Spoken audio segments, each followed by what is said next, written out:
amém. Ele é bom demais. Primeiro livro de Samuel, capítulo de número 17. Para ganharmos tempo, nós vamos ler apenas 2 versículos. O versículo de número 51. Quem é bom de Bíblia encontrou o texto e pode dizer amém. Diz assim a Bíblia na tradução que tem, pois são muitas as suas traduções. Pelo que correu Davi e pôs-se em pé sobre o filisteu, e tomou a sua espada e tirou-a da bainha, e o matou, e lhe cortou com ela a cabeça. Vendo então os filisteus que o seu campeão era morto, fugiram. Capítulo de número 18 deste mesmo livro, versículo de número 2 apenas. Diz assim a Bíblia: e Saul naquele dia o tomou e não lhe permitiu que tornasse para a casa de seu pai. Amém, queridos? Quero estar assentados por gentileza. Meus irmãos, é uma satisfação poder retornar a essa cidade aqui em São Luís para estar mais uma vez ministrando nesse grande evento aqui da mocidade do estado do Maranhão,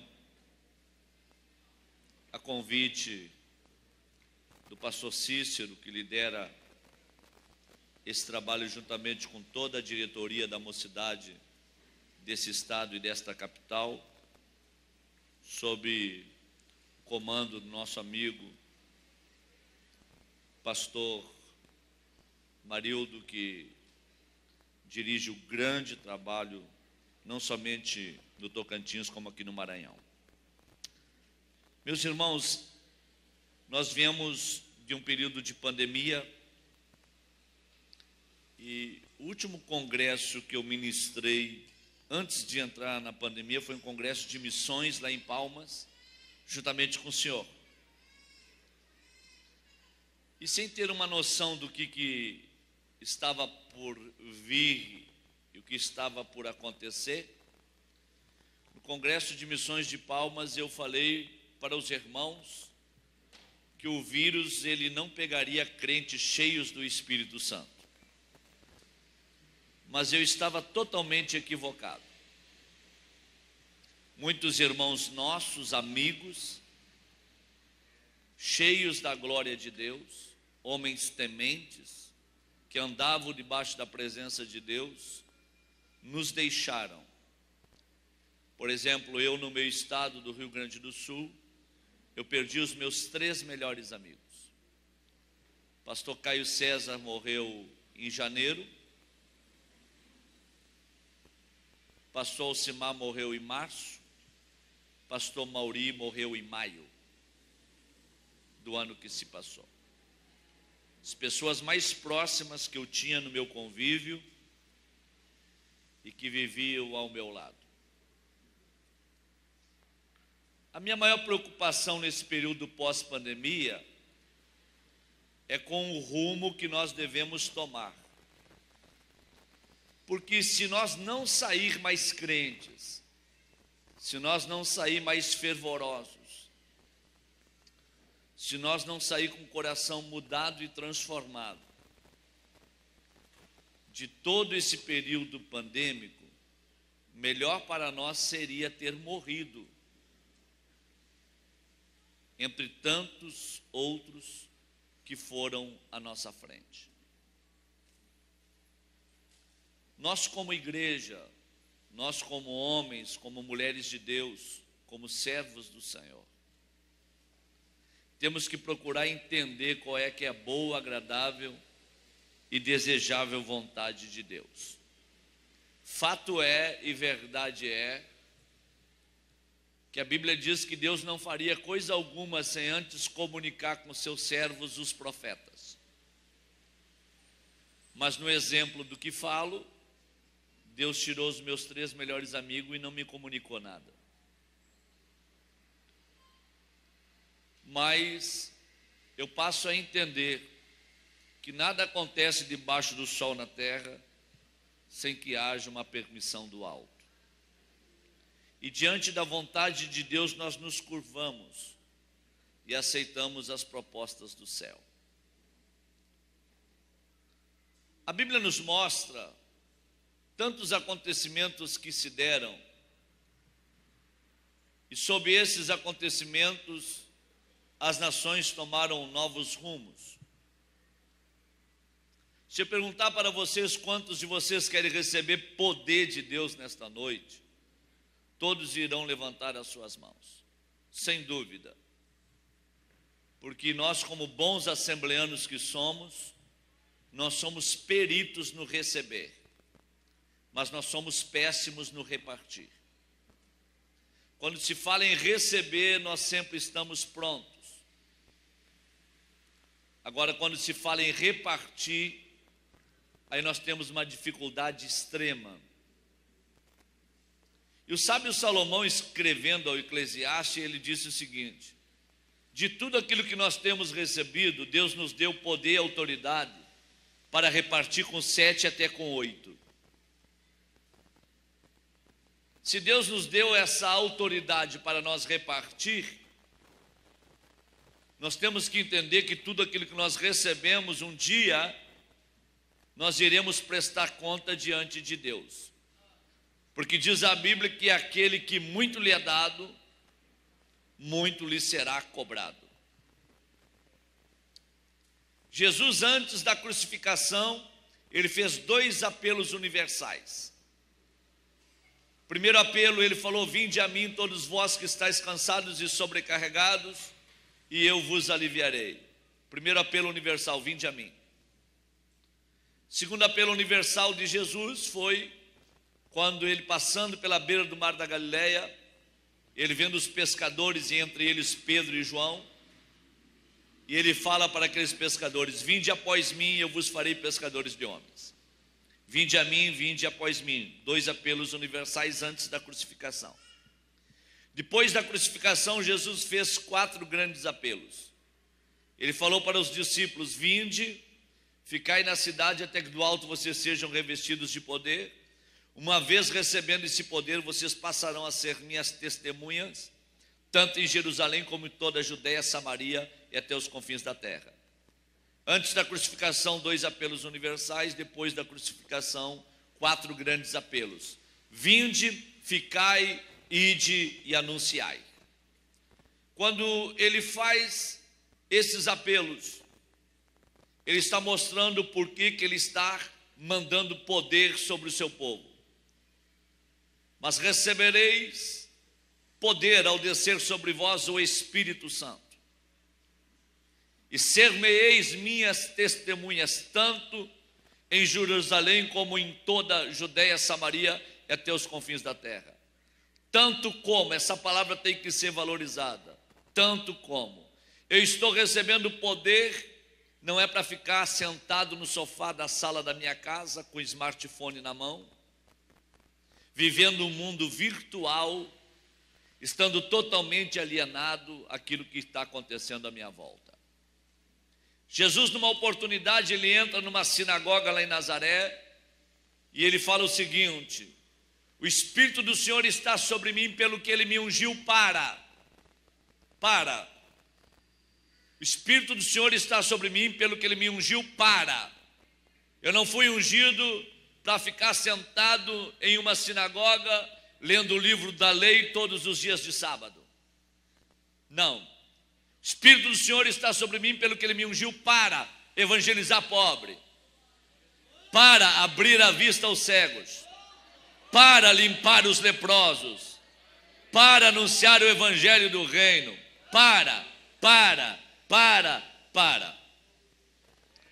Existe ali 8 características da unção do Espírito de Deus sobre a vida de Jesus. o porquê que ele foi ungido, o porquê que ele recebeu. Infelizmente nós temos uma dificuldade, a dificuldade de repartir daquilo que recebemos. Eu estive nos 107 anos da Assembleia de Deus no Brasil, em Belém do Pará, e eu falei lá onde é a sede nacional do Pentecostes no Brasil, e disse que a Assembleia de Deus no Brasil, ela se especializou no receber, mas ela ficou fraca no repartir. E eu aprendi uma lição com Deus, que de tudo aquilo que nós pedirmos para o Senhor, como desejo pessoal, como vontade própria, nós vamos estar dentro da casa de Deus, nós vamos orar, nós vamos clamar, nós vamos buscar, e nem sempre aquilo que nós pedirmos para o Senhor como desejo pessoal, como motivação particular, nós iremos receber.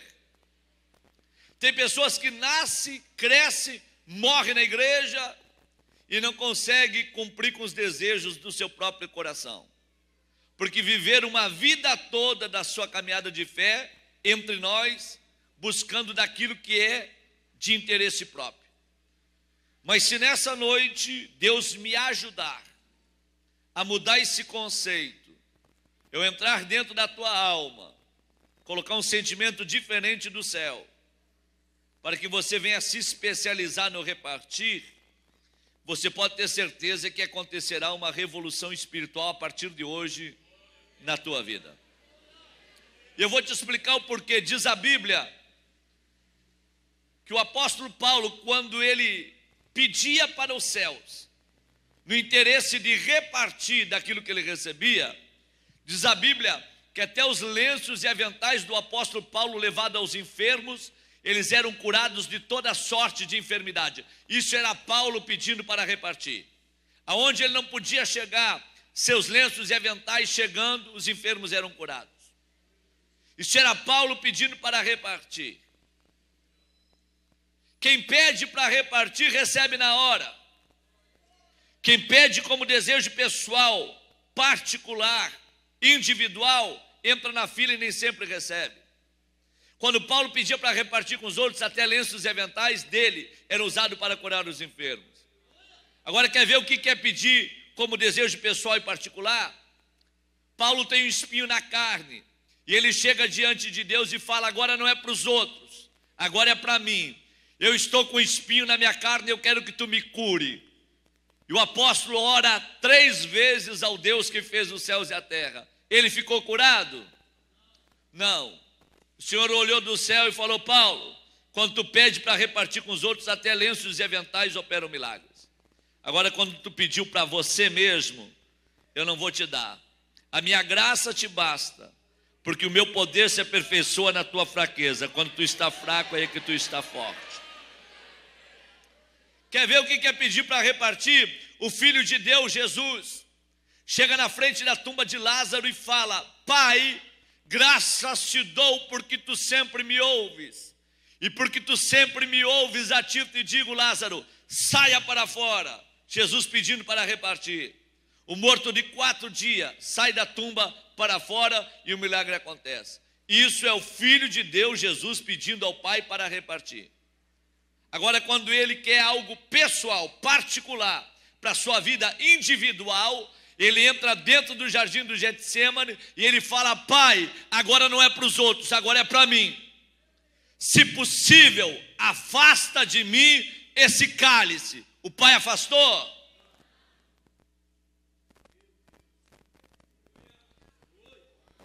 Quando nós pedimos como desejo pessoal, vamos entrar na fila. Mas se você mudar o teu conceito de fé e você falar: Deus, a partir de hoje, eu não peço mais nada como desejo pessoal. A partir de hoje eu te prometo que eu vou viver a lição de Salomão: de tudo que tu me der e eu receber, eu vou repartir. Com 7, com 8, com 10, com 20, com 30. Manda para mim que não vai ficar em mim, eu vou repartir. Vai acontecer algo sobrenatural na vida de cada um de nós. Quer ver o que quer pedir para repartir? Moisés para na frente do Mar Vermelho, atrás vem o exército de Faraó. Moisés olha para o céu e fala: Deus, atrás vem o exército de Faraó, na frente está o Mar Vermelho. Não temos para onde ir, Senhor. Em outras palavras, Deus olha do céu e fala: Moisés, o que tu queres que eu faça? Moisés olha para o céu e fala: abre o mar. Para que tu quer que eu abra o mar, Moisés?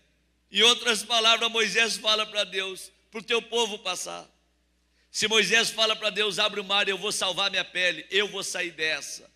Eu vou salvar minha própria pele, que se dane o povo, que se dane a nação. Eu me salvando é a conta. Minha irmã Miriam saindo dessa comigo, eu já estou satisfeito. O mar não ia abrir. Ele ia perecer juntamente com a nação de Israel. Mas quando ele olha para o céu e fala: Deus, abre o mar e o teu povo irá passar. Deus olha do céu e pensa mais ou menos assim: Moisés, tu não pediu para ti mesmo, tu não pediu como desejo pessoal e particular, tu pediu para repartir. Abre o mar e o meu povo vai passar. O que tu tens na tua mão, Moisés? Uma vara. Então fere o mar, Moisés, e aproveita e passa juntamente com o povo, e canta do outro lado o hino da vitória, juntamente com a tua irmã Miriam. Pediu para repartir na hora. Aprenda a lição. A irmã Ana entra dentro do templo, ora a Deus e fala: Deus, dai-me um filho. E Deus fala para Ana: Ana, para que tu queres um filho? E Ana fala para Deus: não é para mim, é para a tua casa. Eu vou ser a barriga de aluguel.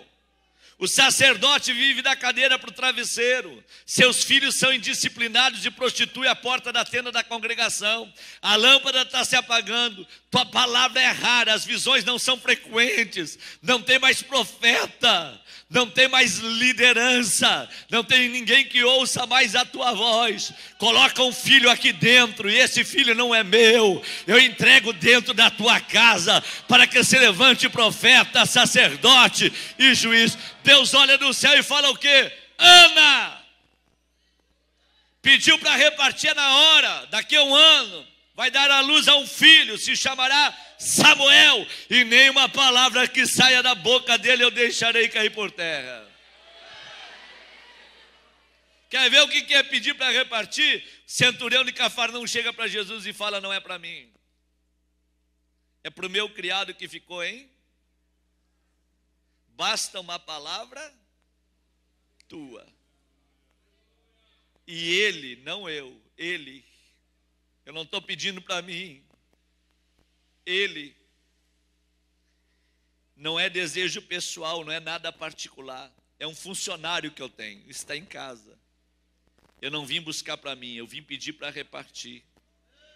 Basta uma palavra tua, e ele ficará sarado. O que Jesus falou para ele? Ó homem de grande fé. Eu nunca vi tanta fé em Israel. Pode ir embora. Teu criado ficou curado agora mesmo. Pediu para repartir, é na hora. Um garoto com 5 pães e 2 peixes é apresentado para Jesus. Dos 5 pães, Jesus abre uma padaria. Dos 2 peixes, Jesus abre uma peixaria. Aí o garoto entrega 5 pães e 2 peixes na palma da mão de Jesus. E o pão e o peixe se multiplicam na palma da mão de Jesus. Sim ou não? Não, tem que ler mais a Bíblia. Se o pão se multiplica na palma da mão de Jesus, ele teria ficado sepultado numa montanha de pão. Diz a Bíblia que, tendo dado graças, ele abençoou e, tendo repartido, deu aos seus discípulos. E os discípulos a multidão. Jesus somente abençoou e colocou na palma da mão deles e falou: quem reparte é vocês, eu somente abençoo. Quem reparte é vocês, eu não vou repartir. Eu apenas abençoo e coloco na palma da mão de vocês. Vocês recebendo de mim têm a missão de repartir. Aí eles pegam um pedaço de pão, um pedaço de peixe e vão na direção da multidão, que só de homens tem 5.000 homens que estão assentados na relva. Aí eles vão entregando: aqui tem um pedacinho de pão, um pedacinho de peixe. Quando eles olham no cesto, tem mais pão e mais peixe.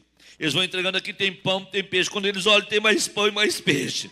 Aí eles vão entregando pão, peixe. Quando eles olham, tem mais pão e mais peixe.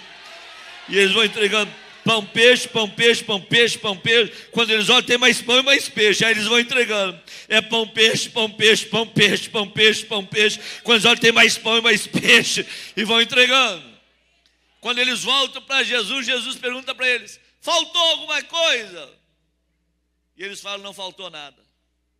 Aí Jesus, olhando para eles, pega e fala para eles: vão lá e busquem de tudo que sobrou. Quantos cestos cheios sobraram? 12. Quantos discípulos eram? Assim as coisas do céu, elas descem sobre mim e eu reparto. Só que eu nunca vou ficar de mão vazia. Deus vai suprir a demanda de todos que estão à minha volta. E as bênçãos de Deus voltarão para mim. Agora, existe uma situação entre nós, que aquilo que é prioridade para a tua vida não é prioridade para Deus. Aquilo que para você é prioritário, quem sabe não seja uma prioridade para Deus. Vou te dar o exemplo. Jonas olhou para Nínive, depois de ter passado dentro da cidade pregando o juízo. Nínive, com 120 mil homens, se arrepende. Aí Jonas vai para o alto da montanha, se assenta dentro da sua cabana e Deus faz nascer um pé de abóbora do lado. Aí ele sai de dentro da cabana, vai para debaixo do pé de abóbora e fala para Deus: Deus, aí está, eu falei que o juízo viria contra eles, mata eles. Aí Deus olha do céu, em vez de matar os ninivitas, mata o pé de abóbora. Aí Jonas olha para o céu e pega e fala para Deus: agora mata eu. Aí Deus pega e fala para ele: por que tu quer que eu te mate, Jonas? Porque tu matou o pé de abóbora. Aí Deus pega e fala para Jonas: tem 120 mil almas clamando por arrependimento e tu não sente compaixão e misericórdia.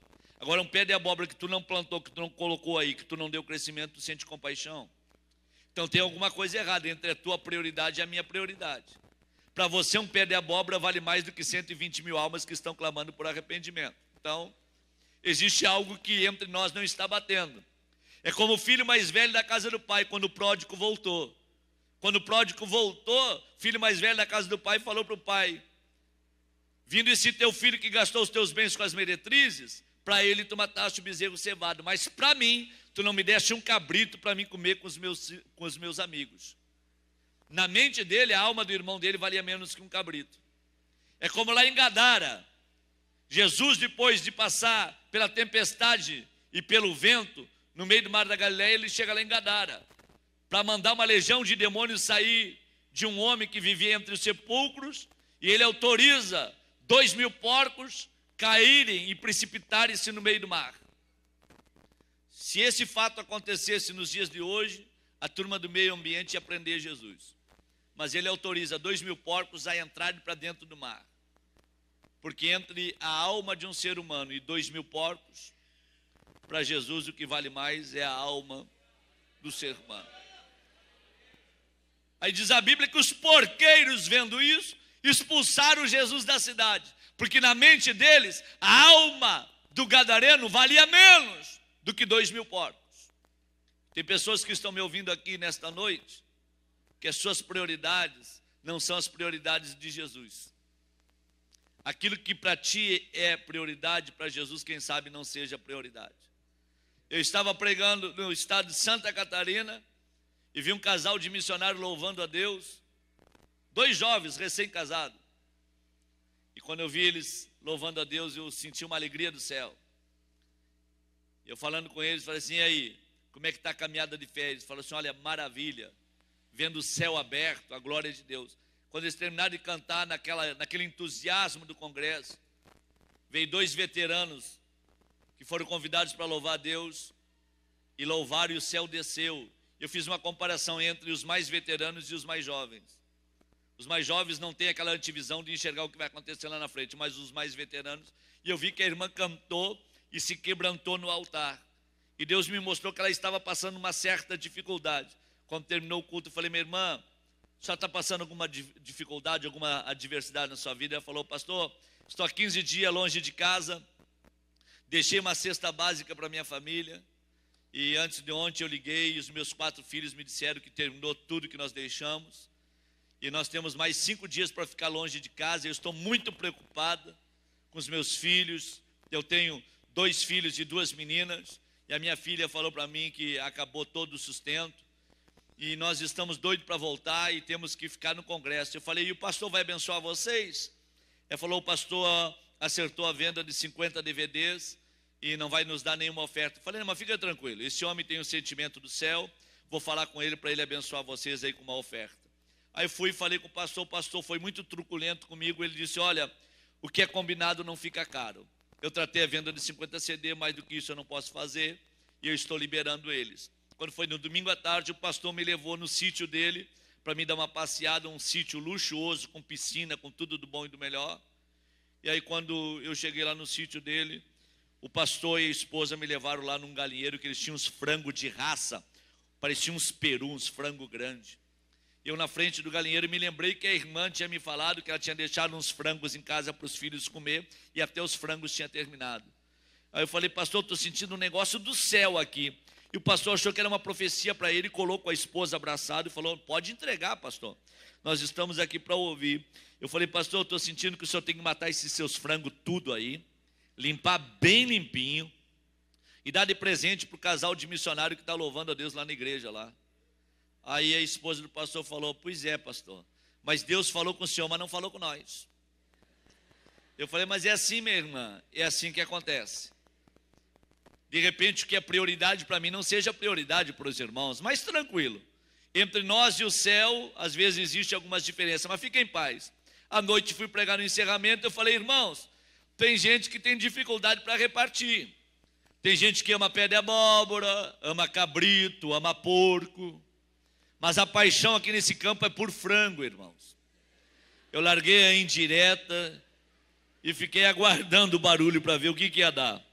Mas eu não terminei de pregar, até que veio um bilhetinho no altar da esposa do pastor presidente do campo. Autorizei a morte dos frangos, amanhã pela manhã vão estar todos limpos para o casal de missionários. Ok, eu fiquei feliz demais. Bom, nós conquistamos o que queríamos. Mas quando terminou o culto, o pastor me chamou naquela salinha que só o céu pode testemunhar. E falou, olha, tu não foste muito feliz na tua atitude. Tu nos envergonhou, tu nos deixou numa situação complicada. A minha esposa está muito triste, está decepcionada com o que tu falou diante do povo. E é o seguinte, olha, eu não sei não. Nós não estamos satisfeitos. Eu falei, pastor, entre a sua satisfação, a sua alegria e o reino de Deus, eu vou me abraçar com o reino de Deus. O que importa, pastor, é que uma família está saindo daqui feliz. Os frangos morreram, está tudo na bênção, é só alegria. Eu vou embora, o senhor fica aí com a sua luta e eu sigo a minha caminhada. Quando eu saí do congresso, a minha esposa falou para mim, rapaz, tu faz eu passar cada vergonha. Eu falei, fica tranquila, é o reino. O reino é o reino, o resto é o resto. Tranquilo, vamos embora. Segunda-feira à noite, estou indo na minha casa, o telefone toca, o pastor da igreja. Ô pastor Sandro, diz aí, querido, tudo bem? Falou, rapaz, era 4 e pouco da madrugada, que guerra tu me deixou. Minha esposa virava para um lado e para o outro e falava, que homem terrível aquele. Fez eu matar os meus frangos tudinho. Mas tu promete que ele nunca mais vai voltar aqui. E eu prometi para ela, olha, ele nunca mais volta aqui. Se ele voltar aqui, nós vamos entrar em crise, viu? Ele falou, não, fica tranquila, vai dormir, que ele não volta mais aqui. E ela virava para um lado e para o outro, falava, os meus frangos, que luta para conquistar aqueles frangos de raça que veio lá de fora. Como é que eu vou conquistar outros frangos e tal? Ele falou, pastor, era 4 e tanto da manhã, e eu alterei a minha voz e falei, mulher, vai dormir. Te liberta desses frangos, vai dormir, pelo amor de Deus. E ela foi dormir. Mas pastor, quando nós pegamos no sono, não clareou o dia. Quando bateram na porta da casa pastoral, quando eu fui abrir a porta, e tendo abrido a porta, eu vi uma viatura da Polícia Rodoviária Federal. E eu olhei e desceu um soldado lá de dentro do carro, porque o outro tinha batido na porta. E ele se apresentou para mim e falou, pastor, eu sou crente de uma cidade vizinha, próxima aqui da sua cidade. e o senhor me perdoe estar lhe incomodando a essa hora da manhã, é que nós atendemos uma ocorrência que aconteceu aqui no trevo da sua cidade, pois uma carreta vinda de Concórdia, Santa Catarina, na direção de Curitiba, o motorista se perdeu no trevo da sua cidade e ele virou a carreta. Nós socorremos o motorista, ele passa muito bem, só que a carreta vem carregada com mais de 4 toneladas de frango. E a carga foi liberada, e como a carga foi liberada, eu me lembrei que aqui tem uma Assembleia de Deus. E eu vim aqui lhe oferecer. O senhor não quer pegar a carga para o senhor? Tem mais de 4 toneladas de frango lá no trevo, lá, totalmente à sua disposição. Ele falou, olha, eu vou querer as 4 toneladas assim, mas quem vai carregar? Minha esposa, ela é apaixonada por frango. Eu vou ir lá, eu vou chamar ela. Ele foi lá, falou, meu bem, tu não quer frango? Ela falou, frango, é frango mesmo que eu quero. Então tá bom, então tu levanta e nós vamos pegar a Kombi da igreja. Ele falou, pastor, a cidade tem 9.000 habitantes. Eu já distribuí frango para toda a cidade. Aqui em casa é frango na sala, é frango na cozinha, é frango na varanda, é frango para tudo que é lado. Deixa eu fazer uma pergunta para vocês aqui nesta noite. Quantos de vocês querem mais de 4 toneladas de frango? Então vocês têm que abrir a porta desse galinheiro aí.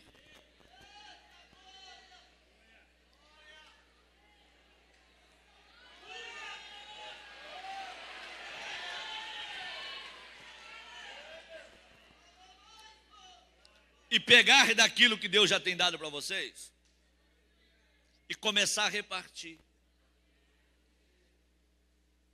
Até quando nós vamos ficar nesse segmento? Recebe, recebe, poder, poder, poder, poder, poder, e não repartimos nada com ninguém. Imagine se a cada ano desse congresso você trouxer mais um. Em 5 anos, o que vira isso daqui? Mas é que nós recebemos e não repartimos. E nós temos que aprender algumas lições relacionadas à Bíblia. O texto que ora nós acabamos de ler nos mostra o momento em que Golias cai no campo de batalha. Golias, que na nossa mente é um representante do diabo. Os professores de escola bíblica da Assembleia de Deus nos ensinaram que Golias era representante do diabo, Davi, representante de Deus. E observando a Bíblia, nós vamos ver que esse homem chamado Golias, até depois de morto, ele é tratado como campeão. Diz a Bíblia que no momento que Davi corta a cabeça de Golias, os filisteus saem correndo. Enquanto eles correm, eles gritam dizendo, o nosso campeão é morto. Que homem é esse que até depois de morto é tratado como campeão? A única vantagem que existe nesse texto que ora nós acabamos de ler é que é melhor ser um menino vivo do que um campeão morto.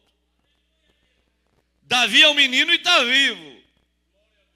Golias é um campeão, mas está morto. Mas nós não podemos tirar as honras do campeão.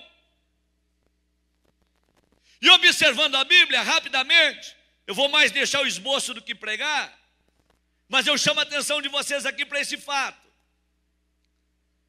Os 2 reis, rei dos filisteus, rei da nação de Israel, fazem um acordo. Para não haver baixas nas nossas tropas, cada um de nós pega um representante, para que entre no confronto no vale. A nação do perdedor servirá a nação do vencedor. Pronto, é tratado, é aportado, é concordado, está aceito por ambas as nações. Do lado dos filisteus, o rei pergunta, tem alguém aí que queira morrer por nós, lutar por nós e dar a sua vida em prol da nação? Golias levanta o braço e fala, eu estou pronto. Eu estou preparado a morrer pela minha pátria, pela minha nação, pelo meu povo. Os filisteus não tem nada a ver com Deus. Os filisteus não tem nada a ver com os céus. Filisteus não tem nada a ver com os milagres. Do lado da nação de Israel, que provou de milagres 40 anos e meio no deserto, A nação de Israel, que Deus ia na nuvem durante o dia, na coluna de fogo durante a noite. O rei pergunta: tem alguém que esteja disposto a morrer pela pátria, a lutar por nós e doar a sua vida em favor do nosso povo? Silêncio total. Ninguém se apresenta. O que era um problema para Israel não era um problema para os filisteus. E Golias, se apresentando, ele desce o primeiro dia no vale e grita: dai-me um homem para que desça. A nação do perdedor servirá a nação do vencedor. Do lado da nação de Israel, todos olham, ninguém está disposto. Passa um dia, 2 dias, 3 dias, uma semana, 10 dias, 20 dias, um mês. Não aparece ninguém. E Golias está lá. Aí nós demonizamos o Golias. Golias é o Satanás. Agora deixa eu fazer uma pergunta aqui para vocês.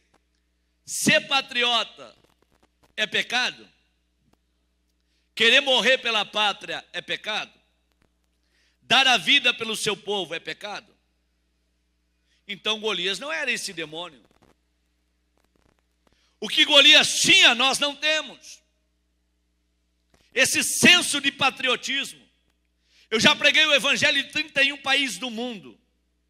Em tudo que é país que eu passei e encontrei brasileiros, eu nunca vi um povo falar tão mal da sua pátria como o próprio brasileiro. O sentimento de patriotismo fugiu de nós. E nós temos a mentalidade de cristão. Pastor, a minha pátria está nos céus. Irmãos, nós não servimos nem para ser patriotas terrenos, nem para ser patriotas celestiais. Porque nós falamos que o céu é bom. Mas se entrar alguém pela porta deste ginásio aqui e der um tiro para cima, não fica ninguém nesses bancos. Porque todo mundo fala que o céu é bom, mas ninguém quer ir para lá não. E aí nós ficamos nesse negócio. Eu tenho sentimento de patriotismo. Eu fui no país da Irlanda, quando eu voltei de lá, eu voltei apaixonado. Que país doido, que lugar bom. Quando eu voltei para o Brasil, eu falei para minha esposa: nós temos que ir embora desse país. Parece que aqui o camarada que é picareta, nós cego. Parece que o bandido nada de braçada. Aqui tudo dá certo para quem anda de forma errada. O homem honesto, o homem justo, o homem correto, parece que tudo é tão complicado. Nós vamos nos preparar para ir embora desse país. Falei para o meu filho, Mateus: aperfeiçoa o teu inglês. E nós vamos fazer um propósito para ir embora dessa nação. Eu saí do Rio Grande do Sul, fui pregar em Rondônia. Quando cheguei lá, um congresso de missões, um jovem na liderança do congresso. Aí ele coloca um telão na igreja e começa a mostrar os problemas que tem lá fora, que são os mesmos problemas que tem no Brasil. As crianças morrendo na guerra da Síria. E ele mostra as crianças morrendo por bala perdida no Rio de Janeiro, nas comunidades. Aí ele mostra a corrupção no petróleo na Arábia Saudita. E mostra a corrupção entre os políticos no Brasil. Aí ele vai mostrando os problemas lá fora e os problemas aqui dentro. Crise de fome na África. Crianças passando fome no sertão da Bahia e em tantos outros lugares. Ele vai mostrando lá fora e aqui, lá fora e aqui. Dali um pouco ele para de falar e fala o seguinte: irmãos, eu sou professor de matemática na faculdade em Porto Velho. E eu recebi uma proposta para ir embora para os Estados Unidos. E faz 2 anos que eu estou em oração por isso. E agora, por esses dias, Deus falou comigo que eu não devo me retirar do meu país, porque o meu país será uma terra próspera e abençoada. Quem vai ter que sair do nosso país é o corrupto, é o ladrão, é o que não presta, é o que não vale nada. Cidadão de bem deve permanecer aqui, porque o céu vai se abrir sobre esta pátria. Deus vai soprar um vento de avivamento e a glória do céu vai descer sobre a nossa nação. E ele falou: eu rejeitei a proposta porque eu amo o meu país. E eu vou fazer parte desse avivamento que Deus vai mandar, porque a glória de Deus vai visitar o nosso Brasil. Quando ele terminou de falar, o Espírito Santo foi lá no banco e falou para mim: aprenda com ele. Você tem que ser mais patriota, coisa que você não é.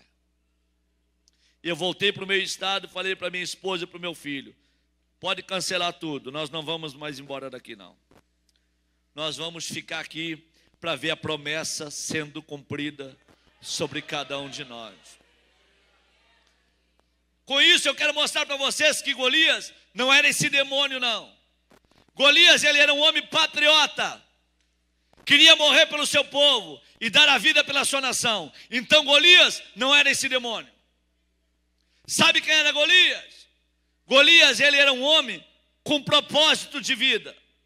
Sabe o que é propósito de vida? Ele não caiu de paraquedas. Saul olha para Davi e fala para Davi: ei, tu não passa de um menino. Mas esse homem que está no campo de batalha, ele é guerreiro desde a sua meninice. Hoje ele é um homem, mas ele se preparou desde menino para esse momento. Ele criou um propósito para a vida dele. Ter um propósito bem estabelecido para a tua vida é pecado? É problema? Tem pessoas que estão me ouvindo falar aqui, que defendem o reino dos céus, mas não tem propósito para a sua vida. Não criaram um plano para a sua caminhada de fé. Esses dias um jovem obreiro da nossa igreja me procurou porque estava endividado. Aí ele sentou comigo, eu falei: então fala para mim, quanto é que tu ganha por mês? Ele falou: tanto. Eu falei: ok. Prestação de carro, tanto. Aluguel de casa, tanto. Água, luz, despesa com lar, mercado, ok. Você tem que pagar IPTU dos aluguel da tua casa, ok. Vamos lá, vamos fazendo uns cálculos aqui, ok. No final das minhas contas, ele ganhava 3 mil por mês, estava gastando 6 mil. E ele me procura para me solucionar o problema dele. Falei: não vou solucionar problema teu não, amigo. Se a tua vida é bagunçada, eu não tenho culpa disso e Deus também não tem. Se tu ganha 13 e gasta 6, isso é um problema teu. Tu não tem propósito para a tua vida. Jesus falou: antes de tu construir uma torre, você senta, pega a caneta e o papel e vê se tu dá conta de terminar a construção. Porque se tu não der conta de terminar, todos vão perguntar onde é que está o Senhor teu Deus. Certo? E se tu der conta de terminar, Deus vai ser exaltado. Então tu tem que ter um propósito. Tu cria o propósito, se assenta, pega uma caneta e um papel. Agora tem gente que tem a vida bagunçada e quer colocar isso na conta de Deus. Isso não era um problema na vida de Golias. Ele, quando ele era apenas um menino, ele se preparou para que quando ele fosse adulto, ele pudesse ser um herói da sua pátria. Ter um propósito de vida é pecado? Não é pecado. Tem pessoas que estão me ouvindo falar aqui nesta noite, que querem ser cheias do Espírito Santo, mas estão com a vida bagunçada. De que vale vir para cá, dar glória a Deus, pular, falar línguas estranhas, se lá fora é um picareta, um nó cego, compra e não paga, e tem a vida toda enrolada?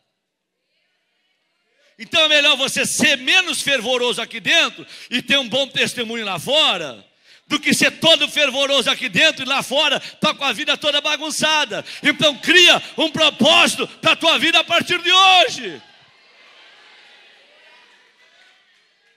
Cria um propósito para a tua caminhada de fé. Seja inteligente.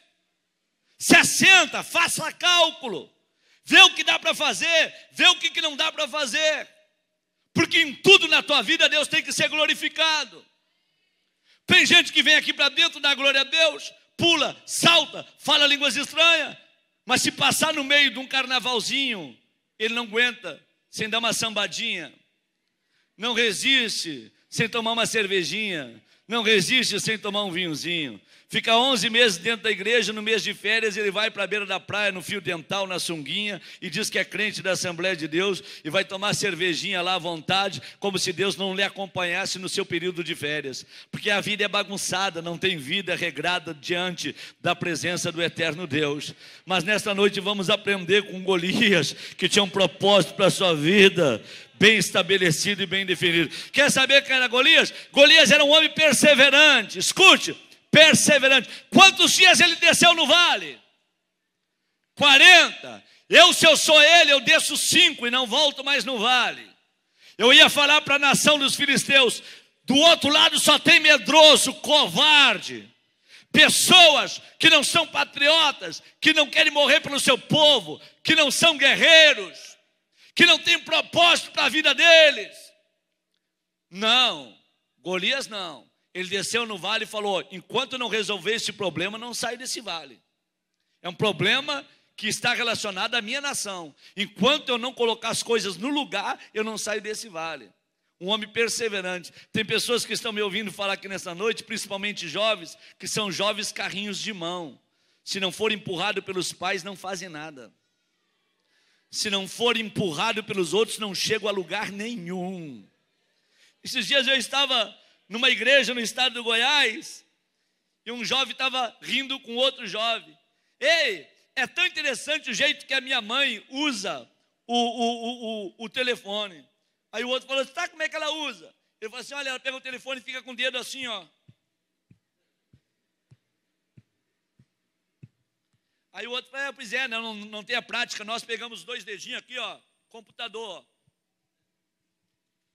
Aí eu cheguei do lado e falei assim: e aí, como é que é o negócio? Pois é, os velhos, né, eles ficam com o dedo assim, parece que estão catando alguma coisa assim, ó.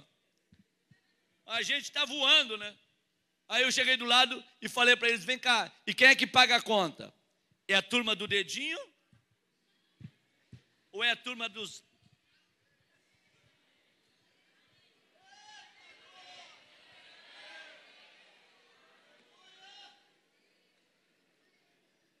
Rapaz, nós fizemos a parte de uma geração que quer ser cheia da glória de Deus, mas se caiu o sinal da internet por um dia, eles têm que tomar antidepressivo.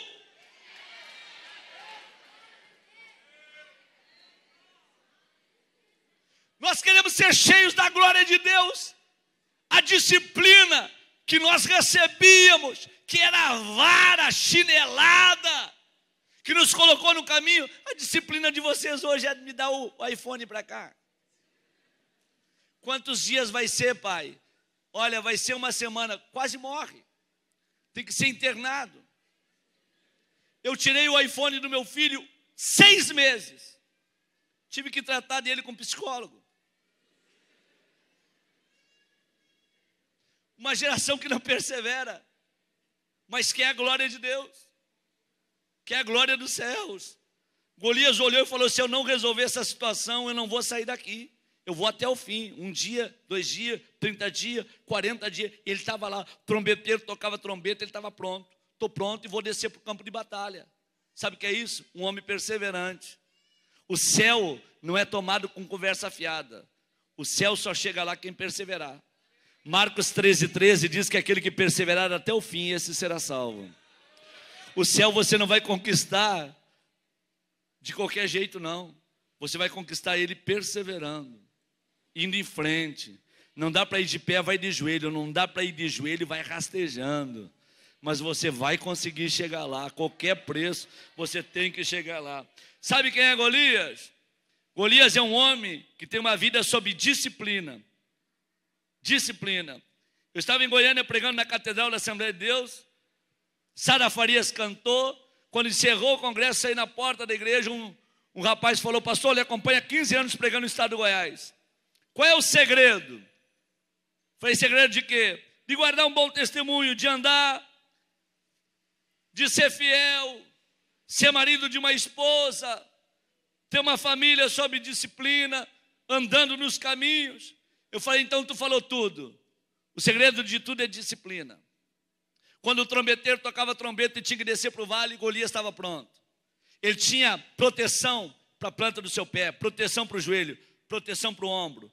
Tinha coraça, escudo, capacete, espada. Todos os dias que tocava o trombeteiro a trombeta e falava: desçam para o confronto no vale, Golias estava pronto. Sabe por quê? Ele era um homem sob disciplina. Ele tinha uma vida debaixo de disciplina. Você nunca pode fazer nada que você não possa cumprir. Até o dia de hoje eu nunca marquei um compromisso e deixei alguém na mão. Nunca um avião ficou me esperando 5 minutos na pista para me poder entrar para dentro dele. Nunca ninguém precisou ficar me esperando 1 hora na frente de um hotel para mim sair de dentro do hotel para atender um compromisso. Nunca Deus precisou falar 2 vezes comigo. Deus falou somente uma vez comigo e isso foi o suficiente. Porque uma vida debaixo de disciplina. Se Deus está falando contigo nesta noite, baixe a tua cabeça e aceite a disciplina que vem do céu. Abre a tua boca e fala para o inferno ouvir: eu vou aceitar a proposta. porque é melhor obedecer do que sacrificar. Se Deus está falando, eu vou organizar as coisas, porque eu quero contemplar a glória do Deus que fez os céus e a terra. Quem é que está entendendo a linguagem do Espírito e pode abrir a sua boca e dar um brado de glória ao nome desse Deus? Agora, entenda uma coisa. Sabe quem era Golias? Um homem que tinha o incentivo da nação. Quando ele descia no vale, o povo ficava no monte gritando: é campeão, é campeão, é campeão. Tinha o incentivo da nação. Sabe quem era Golias? Eu já vou encerrar aqui o Golias rapidamente. Agora fala a verdade. Vocês já tinham visto um pregador falar tão bem de Golias? Não. Estão escandalizados? Sabe quem era Golias? Um homem que tinha inteligência de guerra. Tem o tenente-coronel da marinha da nossa igreja que falou para mim: pastor Sandro, esse homem estudava o seu adversário. Quando ele descia no vale, ele olhava para a nação de Israel e ele gritava: eu sou um filisteu incircunciso. Ele sabia o que era a circuncisão abraâmica. E falava para a nação: e todos vocês são servos de Saul. Porque ele sabia que a nação tinha trocado Deus por um homem. Ele tinha inteligência de guerra. Eu sou filisteu incircunciso. Vocês são servos de Saul. Dai-me um homem e desça ao campo de batalha. Ninguém aparecia. Nenhum homem do outro lado aparecia. Se não tem homem para Deus usar, apareceu um jovem. Se não tem homem para Deus usar, apareceu um menino. Quem que aparece lá? O Davizinho. Saiu do campo das ovelhas, foi levar alimento para os seus irmãos no campo de batalha. Quando ele escuta no vale Golias gritando: dai-me um homem. Ele olhou, tem Abner, tem Joabe, tem Saul, tem Joabe, está todo mundo na volta aqui. Tem Samar, tem Aminadab. O homem está pedindo um homem, não tem homem. E quando ele grita do vale: todos vocês são servos de Saul. Aí Davi para e fala: bom, ele não está mentindo, porque toda a nação trocou Deus pelo rei. Só que eu não. Eu estava lá no campo cuidando das ovelhas do meu pai, quando apareceu um mensageiro lá falando que tinha um profeta na casa do meu pai, que mandou me chamar porque queria me ver e conversar comigo. Eu deixei as ovelhas do meu pai no campo com alguém para cuidar e fui até a casa do meu pai. Quando cheguei lá estava o profeta Samuel. Então o meu negócio não é com o rei, o meu negócio é com Deus. O profeta mandou dobrar o joelho, encheu um vaso de azeite, derramou sobre a minha cabeça, o Espírito de Deus se apoderou da minha vida, e o profeta começou a profetizar e a dizer para mim que eu seria o futuro rei dessa nação. Isso não subiu para a minha cabeça. Eu voltei para o campo para cuidar das ovelhas do meu pai, vim trazer alimento no campo de batalha, mas se não tem homem, tem menino para Deus usar. Então é melhor ser um menino na palma da mão de Deus do que um rei sentado no trono, sem coragem para enfrentar os desafios da vida, ok? E se vocês são servos de Saul, eu não...